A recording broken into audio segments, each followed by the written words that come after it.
Hello students. Today in this video we will continue the chapter The Magical Brocade. Till now we had studied that there was an old woman who wove a brocade and she worked very hard on this brocade while weaving it. After she completed the brocade, few fairies came and took away her brocade. Her son promised her to bring it back. Now when he was on the way, he met an old woman who offered him her horse to go to the Sun Palace. She informed him that fairies had taken away his mother's brocade. He thanked her. Now let's continue. Old woman, oh don't thank we met. Oh don't thank me yet, dear. Between here and there you must pass through the flames of fiery mountains.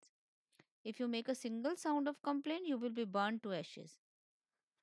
Now the old woman says कि मुझे thank you करने की ज़रूरत नहीं है।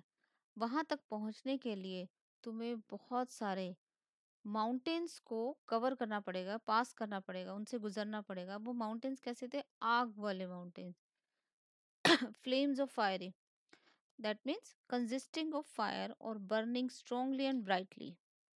अब वो कहती है कि अगर तुमने थोड़ी सी भी आवाज़ की अपनी कंप्लेंट की या इस माउंटेन्स वाले इस आग वाले माउंटेन्स को देख के तुमने कंप्लेंट करी तो तुम जलकर राख हो जाओगे।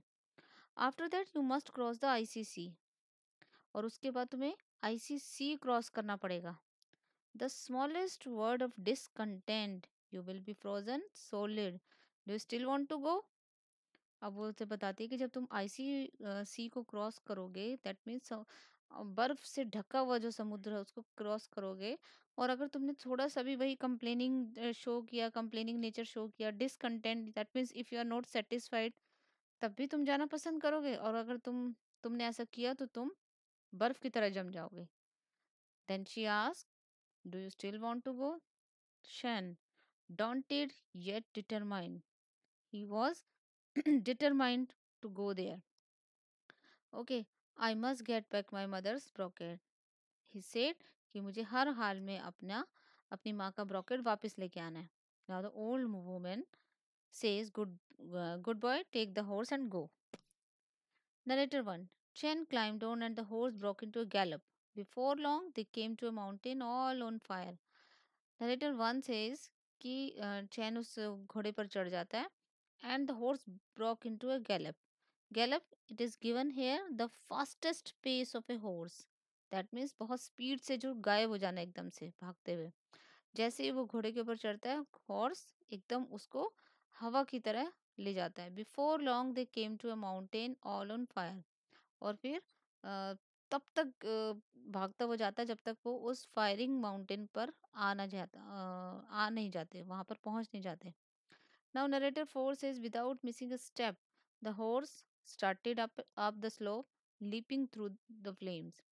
नरेटर 4 कहता है कि बिना स्टेप को मिस किए हॉर्स उस पहाड़ी पर चढ़ना शुरू हो जाता है। स्लोप क्या होता है? जो स्लोपिंग एरिया होता है माउंटेन का, उसके ऊपर चढ़ना स्टार्ट हो जाता है। लीपिंग थ्रू द फ्लेम्स, आग की लपटों में से जाता हुआ।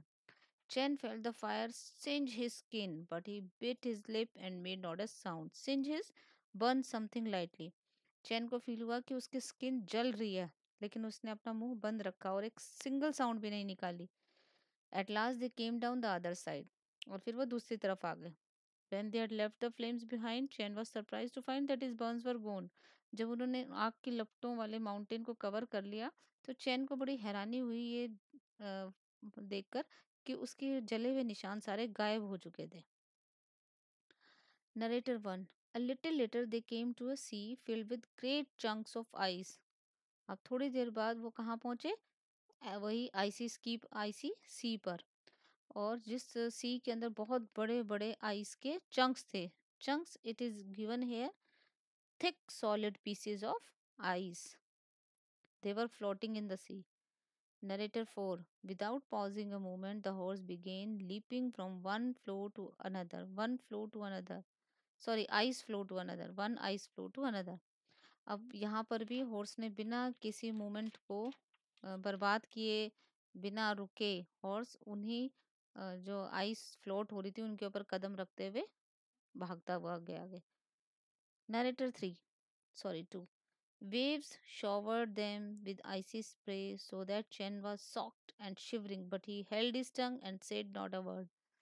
अब समुद्र की जो आइसी स्प्रे उनके ऊपर शावर हो रही थी, ऐसा लग रहा था कि आइस स्प्रे होकर उनके ऊपर गिर रही है.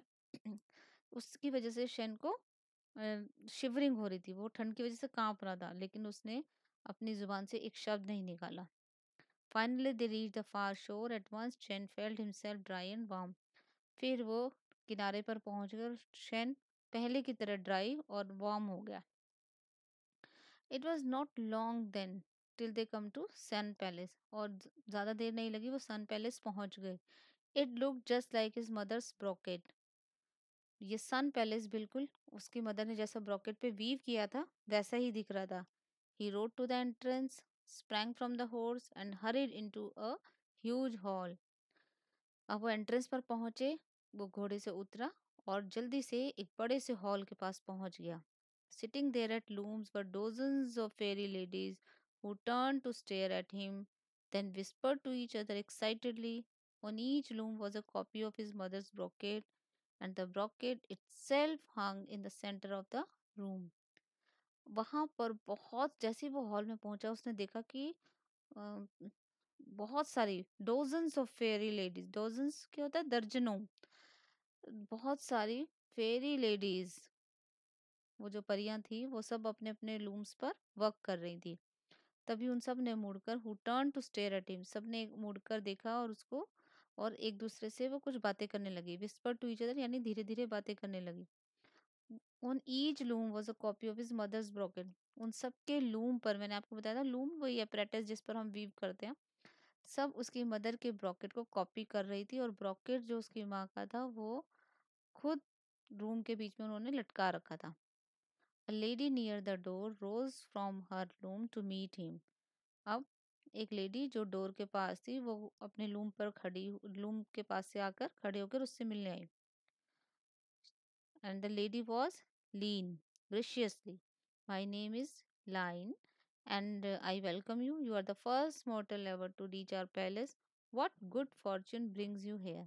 Now she introduces herself to Chen. She said that her name was Line, and she welcomed him. And she said that he was the first mortal, yani first human being. He was the first. Chen was the first human being to reach that palace. वो कहती है कि ऐसा क्या अच्छा काम किया जो तुम यहाँ पर आए. The fairy was so beautiful that for a moment Chen could only stare. अब वो फेरी इतनी ब्यूटीफुल थी कि कुछ क्षण के लिए तो चैन उसको देखता ही रह गया. लीन गेज्ड शाइली डाउनवर्ड. लीन भी शर्मा कर नीचे देखने लगती है. Chan, dear lady I have come for my brother's bracket. अब वो कहता है डियर लेडी मैं अपनी माँ के ब्रॉकेट को लिए आया हूँ. लेन looks up at him delight. So you are the widow's son.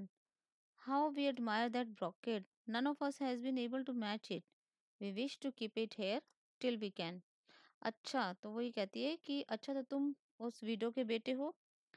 हम इस ब्रॉकेट को बहुत, हम सभी मिलकर इस ब्रॉकेट की बहुत तारीफ करते हैं. हम में से कोई भी ऐसा अभी तक नहीं बना पाया है जो इससे मैच करता हो.